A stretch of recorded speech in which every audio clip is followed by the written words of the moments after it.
اے پیغمبر ان سے کہو کہ ہم اللہ کو چھوڑ کر ایسی چیزوں کو پکارے جو ہمیں نہ کوئی فائدہ پہنچا سکتی ہے نہ نقصان، اور جب اللہ ہمیں ہدایت دے چکا ہے تو کیا اس کے بعد بھی ہم الٹے پاؤں پھر جائیں اور اس شخص کی طرح ہو جائے جسے شیطان بہکا کر صحرا میں لے گیا ہو اور وہ حیرانی کے عالم میں بھٹکتا پھرتا ہو، اس کے کچھ ساتھی ہو جو اس کے ٹھیک راستے کی طرف بلا رہے ہوں کہ ہمارے پاس آ جاؤ۔ کہو کہ اللہ کی دی ہوئی ہدایت ہی صحیح معنی میں ہدایت ہے، اور ہمیں یہ حکم دیا گیا ہے کہ ہم رب العالمین کے آگے جھک جائیں، اور یہ حکم دیا گیا ہے کہ نماز قائم کرو اور اس کی نافرمانی سے ڈرتے رہو، اور وہی ہے جس کی طرف تم سب کو اکٹھا کر کے لے جایا جائے گا، اور وہی ذات ہے جس نے آسمانوں اور زمین کو برحق پیدا کیا ہے، اور جس دن وہ روز قیامت سے کہے گا کہ تو ہو جا تو وہ ہو جائے گا، اس کا قول برحق ہے، اور جس دن سور پھونکا جائے گا اس دن بادشاہی اسی کی ہوگی۔ وہ غائب و حاضر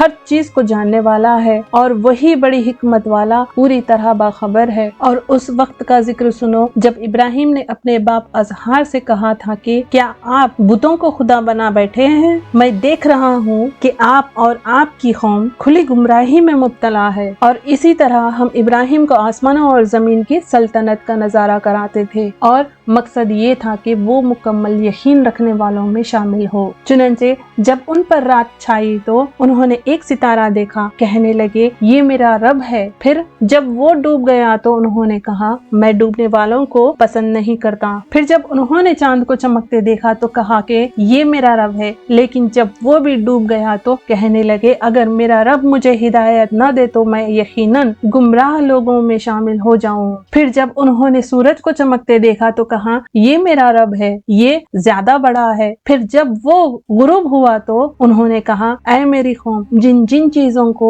تم اللہ کی خدائی میں شریک قرار دیتے ہو میں ان سب سے بیزار ہوں۔ میں نے تو پوری طرح یکسو ہو کر اپنا رخ اس ذات کی طرف کر لیا ہے جس نے آسمانوں اور زمین کو پیدا کیا ہے، اور میں شرک کرنے والوں میں سے نہیں ہوں۔ اور پھر یہ ہوا کہ ان کی قوم نے ان سے حجت شروع کر دی۔ ابراہیم نے ان سے کہا کیا تم مجھ سے اللہ کے بارے میں حجت کرتے ہو جبکہ اس نے مجھے ہدایت دے دی ہے، اور جن چیزوں کو تم اللہ کے ساتھ شریک مانتے ہو میں ان سے نہیں ڈرتا کہ وہ مجھے کوئی نقصان پہنچا دیں گی۔ ایلا یہ ہے کہ میرا پروردگار مجھے کچھ نقصان پہنچانا چاہے تو وہ ہر حال میں پہنچائے گا۔ میرے پروردگار کا علم ہر چیز کا احاطہ کیا ہوا ہے، کیا تم پھر بھی کوئی نصیحت نہیں مانتے؟ اور جن چیزوں کو تم نے اللہ کا شریک بنا کر رکھا ہے میں ان سے کیسے ڈر سکتا ہوں جبکہ تم ان چیزوں کو اللہ کا شریک ماننے سے نہیں ڈرتے جن کے بارے میں اس نے تم پر کوئی دلیل نازل نہیں کی ہے۔ اب اگر تمہارے پاس کوئی علم ہے تو بتاؤ کہ ہم دو فریقوں میں سے کون بے خوف رہنے کا زیادہ مستحق ہے۔ حقیقت تو یہ ہے کہ جو لوگ ایمان لے آئے ہیں اور انہوں نے اپنے ایمان کے ساتھ کسی ظلم کا شیابہ بھی آنے نہیں دیا، امن اور چین تو بس انہی کا حق ہے، اور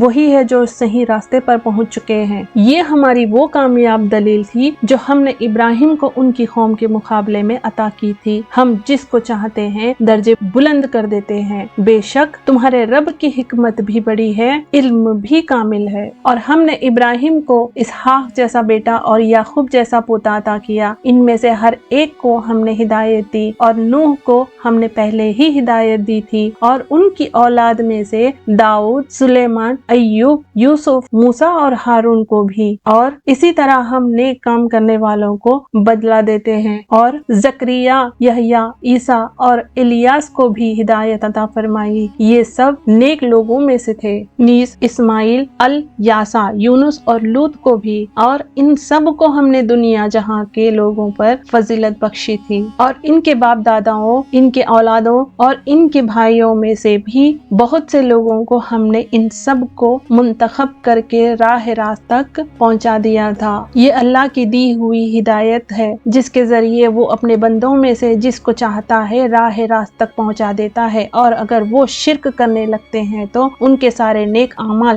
اکارت ہو جاتے۔ وہ لوگ تھے جن کو ہم نے کتاب، حکمت اور نبوت عطا کی تھی۔ اب اگر یہ عرب کے لوگ اس नबूवत का इनकार करें तो कुछ परवाह न करो, क्योंकि इसके मानने के लिए हमने ऐसे लोग मुकर्रर कर दिए हैं जो इसके मुनकिर नहीं। ये लोग जिनका जिक्र ऊपर हुआ वो थे जिनके अल्लाह ने मुखालिफे के रवैये पर सब्र करने की हिदायत की थी। लिहाजा ऐ पैगंबर तुम भी उन्हीं के रास्ते पर चलो। मुखालिफे से कह दो कि मैं तुमसे इस दावत पर कोई उजरत नहीं मांगता, ये तो दुनिया जहां के सब लोगों के लिए एक नसीहत है और बस कुछ नहीं। और इन काफिर लोगों ने जब ये कहा कि अल्लाह ने किसी इंसान पर कुछ नाजिल नहीं किया तो उन्होंने अल्लाह की सही कद्र नहीं पहचानी। इनसे कहो कि वो किताब किसने नाजिल की थी जो मूसा लेकर आए थे, जो लोगों के लिए रोशनी और हिदायत थी, और जिसको तुमने मुतफ़र्रिक़ कागजों की शक्ल में रखा हुआ है, जिनमें से कुछ तो तुम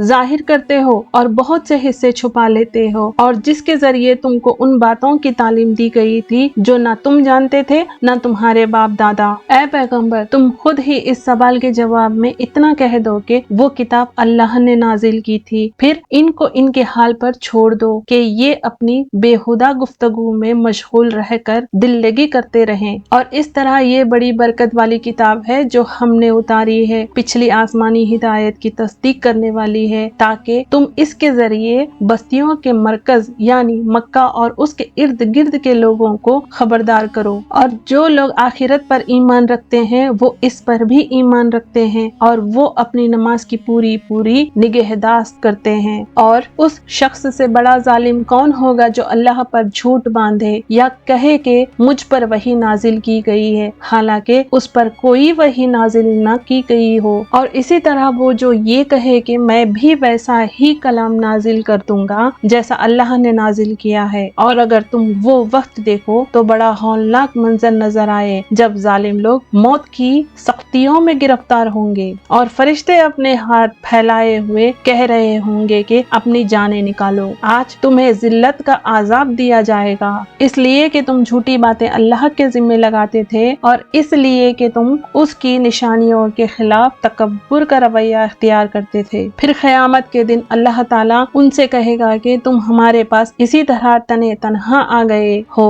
जैसा हमने तुम्हें पहली बार पैदा किया था, और जो कुछ हमने तुम्हें बख्शा था वो सब अपने पीछे छोड़ आ गए हो, और हमें तो तुम्हारे वो सिफारिश कहीं नजर नहीं आ रही है जिनके बारे में तुम्हारा दावा था कि वो तुम्हारे मामला तय करने में तुम्हारे साथ शरीक है। हकीकत ये है कि उनके साथ तुम्हारे सारे ताल्लुकात टूट चुके हैं, और जिन देवताओं के बारे में तुम्हें बड़ा जोम था वो सब तुमसे गुम होकर रह गए हैं। बेशक अल्लाह ही दाने और गुठली को फाड़ने वाला है, वो जानदार चीजों को भी जान चीजों से निकाल लेता है और वही बेजान चीजों को जानदार चीजों से निकालने वाला है। लोगों वो है अल्लाह, फिर कोई तुम्हें बहकाकर किसी औंधी तरफ लिए जा रहा है। वो है जिसके हुक्म से सुबह को वो फूटती है और उसी ने रात को सुकून का वक्त बनाया है और सूरज और चांद को एक हिसाब का पाबंद। ये सब कुछ उस जात की मनसूबा बांदी है जिसका इख्तिदार भी कामिल है, इल्म भी कामिल, और उसी ने तुम्हारे लिए सितारे बनाए हैं ताकि तुम उनके जरिए खुश्की और समंदर की तारीकियों में रास्ते मालूम कर सको।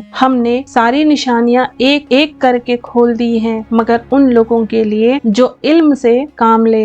वो ही है जिसने तुम सबको एक जान से पैदा किया, फिर हर शख्स का एक ठिकाना है और एक अमानत रखने की जगह। हमने सारी निशानियां एक एक करके खोल दी है मगर उन लोगों के लिए जो समझ से काम ले। और अल्लाह वही है जिसने तुम्हारे लिए आसमान से पानी बरसाया, फिर हमने उसके जरिए हर किस्म की कोंपलें उगाई। इन कोंपलों से हमने सब्जियां पैदा की जिनसे हम तह भर तह दाने निकालते हैं, और खजूर के बागों से फलों के वो गुच्छे निकालते हैं जो फल के बोझ से झुक जाते हैं। और हमने अंगूरों के बाग उगाए और जैतून और अनार के जो एक दूसरे से मिलते जुलते भी हैं और एक दूसरे से मुख्तलिफ भी। जब ये दरख्त फल देते हैं तो इनके फलों और उनके पकने की कैफियत को गौर से देखो। लोगों, इन सब चीजों में बड़ी निशानियां हैं मगर उन लोगों के लिए जो ईमान लाए। और लोगों ने जिन्नात को अल्लाह के साथ खुदाई में शरीक करार दे लिया, हालांकि अल्लाह ने ही उनको पैदा किया है और समझ बूझ के बगैर उसके लिए बेटे और बेटियां तराश लें। हालांकि अल्लाह के बारे में जो बातें ये बांधते हैं वो उन सब से पाक और बाला व बरतार है।